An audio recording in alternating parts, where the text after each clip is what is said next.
Hey guys, and welcome to Mandarin Duck. So today I want to talk to you about this, the Blackrock.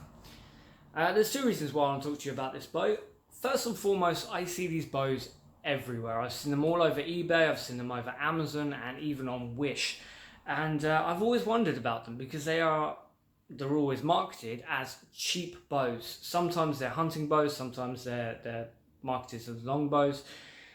So when I saw that Mandarin Duck had one, I definitely wanted to get my hands on it and see what exactly it could take, because cheap and archery equipment don't necessarily go hand in hand. The second reason is, well, I'm actually often asked quite a bit how these bows actually are and if they're worth the money. Of course, my answer to that is always, I don't know, because I've never picked these bows up, and they very, very rarely actually have a name stamped on them. Again, Mandarin Duck has its name stamped on it. So I'm always going to recommend going through an archery company or an archery vendor as opposed to just buying on eBay or Wish or somewhere like that. I've done it, and the drawbacks are if something does go wrong, more often than not, you're just kind of left to buy a new bow, which sucks. Whereas Mandarin Duck, I am a little bit biased with them, but they really do go above and beyond for customer satisfaction and customer service. So yeah, always buy from Mandarin Duck. But let's get into it. So, first and foremost, what type of bow actually is this? It is, if I take a step back, a longbow.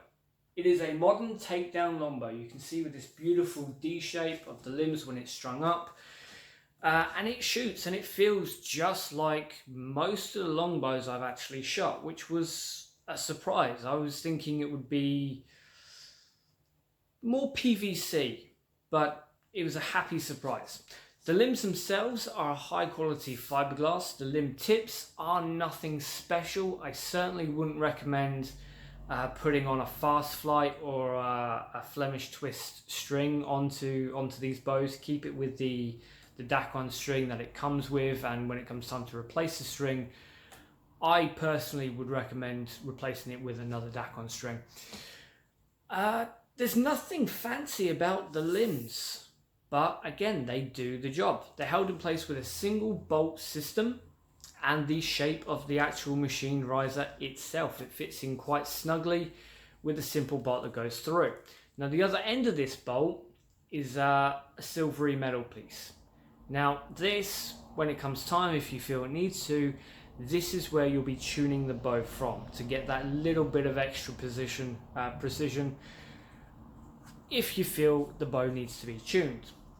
The riser itself is a single piece machine bit of metal, an aluminium composite, and it's not the heaviest, but certainly if you've been shooting the Black Hunter for a long time, you are definitely going to notice the weight difference.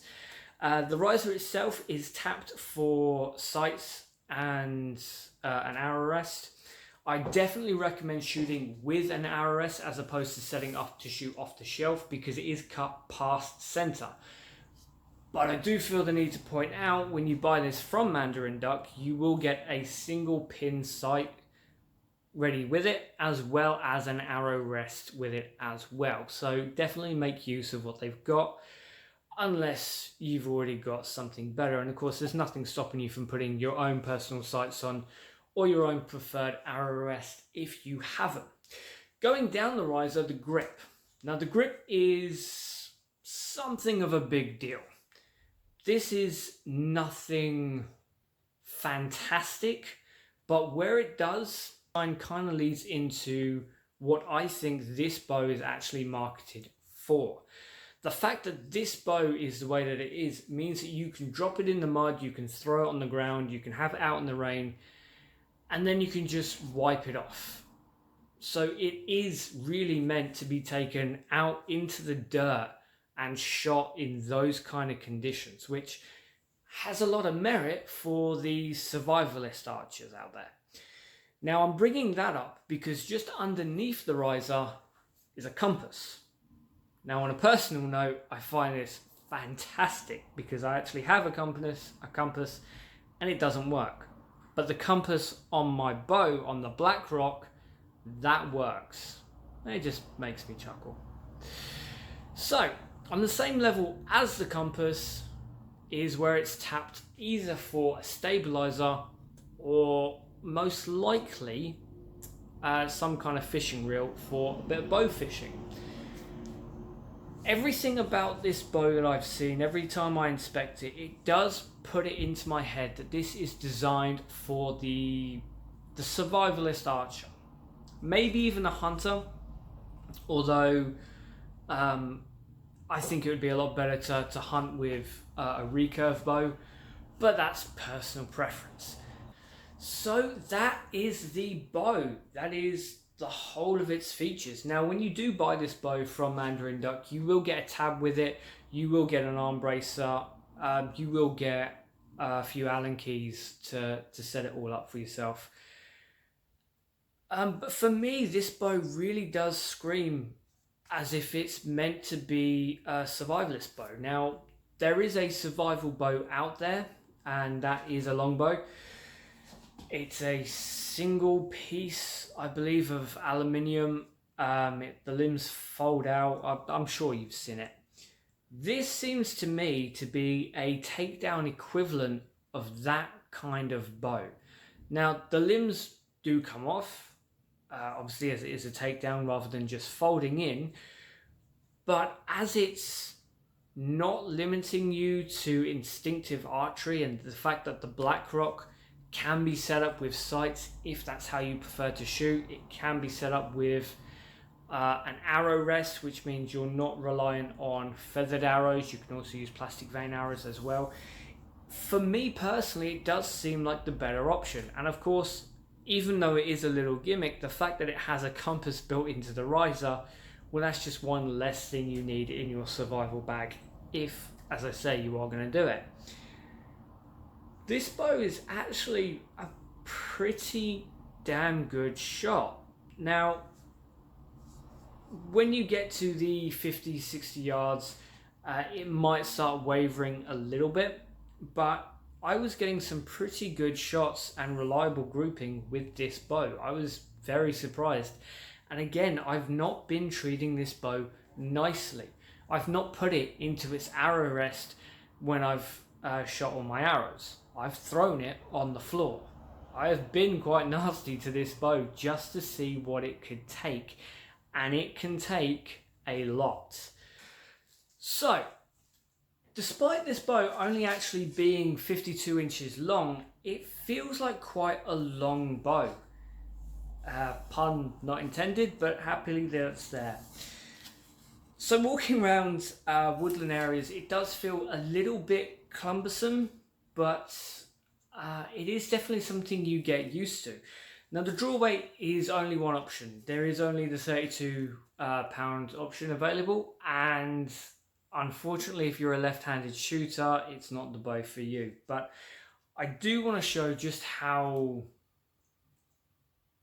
loud or quiet, depending on your take, this bow actually is. Now, bear in mind, we're quite close to the camera, and we're in a very confined space.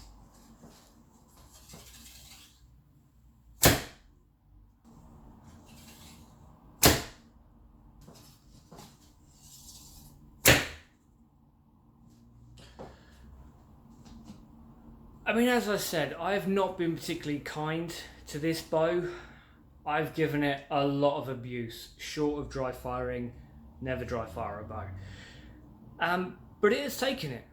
It has taken every nasty thing I've done to it, every bad treatment I could think of a bow I have done to this bow. And it still is actually quite nice to shoot. There is no real visible damage other than a few blemishes, but it's not a structural damage, it's just something that's a little less pretty. It's held up every single time I've pushed it, and every single time I've picked it up to take another shot, it's felt just like most of the longbows I've shot in my life. It's a pretty damn good bow. The only thing personally that I would add extra to this bow maybe some beaver balls, some furs on the string, and I would probably swap out the arrow rest for a timble diggle, just because that's my preferred arrow rest. But everything else on this bow is good. I mean, the pin sight, there's nothing special about it, but it's there, which is already better than not having it at all. And of course, you can swap that out. If you're not into using sights, you can also mount a bow quiver to the side of it because it has that option. All in all, for the price you're paying, it's a pretty damn good bow. Now, for extended periods of shooting, use a tab, use a glove, something like that, because it definitely will get on you. But certainly, if you're in a part of the world where you can go bow fishing, I think you could do a lot worse than this bow. It's good for target shooting. It's good for honing your skills. And generally speaking, it's actually not a bad bow. Certainly for the price. If you're in the UK, it will be £62. If you're in the US, it's just under $70. But I'll leave the prices down below. So yeah, definitely check it out. And if you have been thinking about picking up a bow like this, absolutely go through Mandarin Duck. I know, again, somewhat biased, but it makes life so much easier when you actually have a company that you can talk to about their bow, about their product, and it just gets rid of a lot of the issues that you might worry about, knowing that the company is there and ready to help as best as they can. So, hope you enjoyed that, and see you next time.